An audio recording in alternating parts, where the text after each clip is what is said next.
আজকে যা পাইছে সবই ম্যাক্স ছবির জন্যই। ঠিক আছে, ওই সামনেও যদি কোনো কিছু করে সেটার ঘুরার মানে একদম শুরুর ধাপটা আমি ছিলাম। এখন অনেক পাকনামি করে, অনেক জায়গায় অনেক বড় বড় কথা বলে আমার জন্যই। আজকে ম্যাক্স ছবি না থাকলে ইতিকে কেউ চিনতো না। তো একটা ঝামেলা হয়েছে, তারপরে আলমের সাথে ভিডিও বানাইছে নেগেটিভ পারপাসে, আরেকটু ভাইরাল হয়েছে। মানুষ এখন ওকে বাজে ভাবেই দেখে, বাট আমার সাথে যখন ছিল তখন কিন্তু ওরে ভালোভাবেই দেখছে মানুষ। আর বিয়ে শাদী, হ্যাঁ বিয়ে শাদী তো অবশ্যই করবো, একা তো থাকা যাবে না। তবে বিয়ে শাদী করবো এবার একটু দেখে শুনে ভালোভাবে বুঝে।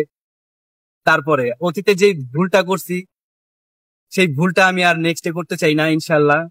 সামনে বিয়ে যদি করি আপনাদের সবাইকে দাওয়াত দিব। ওনার সাথে আমি কি চ্যালেঞ্জ দেবো? ওনার ক্যাটাগরি একটা, আমার ক্যাটাগরি আর একটা। আমি মডেল হয়ে জন্মাইছি, আমি তো মডেলিং ই করি।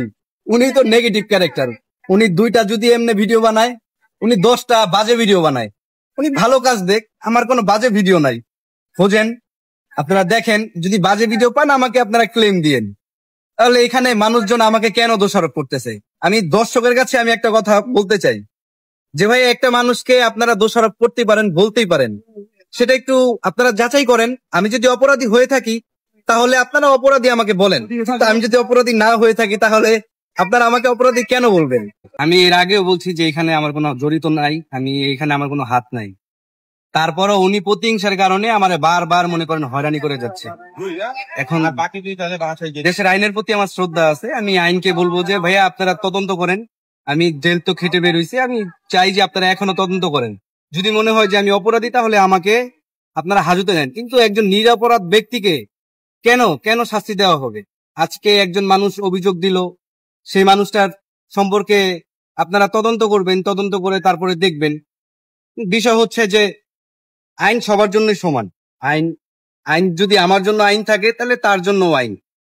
এখন একজন মানুষ কিছু হলেই মিডিয়া ডেকে অতীতে কি হয়েছে না হয়েছে সেগুলো বলে হচ্ছে আমাকে বারবার ফাঁসাই দিচ্ছে। এটা তো আমার সাথে একটা জুলুম করা হচ্ছে।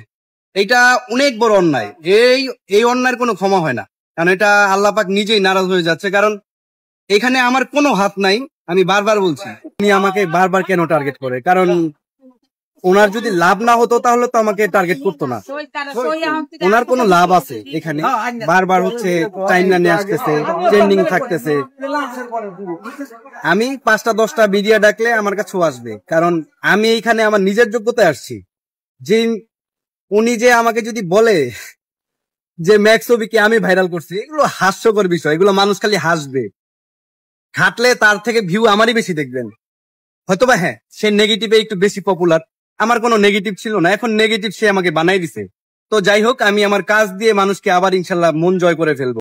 মানে কখনো অশ্লীলতা সরাইছি? এর আগেও আমি বলছি, আমার এমন একটা ভিডিও বের করে দেখান যেটাতে আমি একটা মেয়েকে জড়ায় ধরে চুমা দিচ্ছি বা হচ্ছে জড়ায় ধরে রাখছি। না, কোনো ভিডিওতে নাই। আর এখন কি অবস্থা দেখতেছেন আপনি, একটার পর একটা। মানে এগুলো দিয়ে মানুষকে কি বোঝানো হচ্ছে? আমি ম্যাক্স ভিডিও আছে, আমি চাইলে এরকম বহুত মেয়ে, এক ভিডিওতে 10টা 20টা মেয়ে আমি নিয়ে শুট করতে পারি। আমার এক মিউজিক ভিডিওর ভিতরে 10টা 15টা মেয়েই থাকে, ছেলেরা থাকে আরো 15 জন। তো 30টা মেয়ে নিয়ে আমি ভিডিও বানাবো?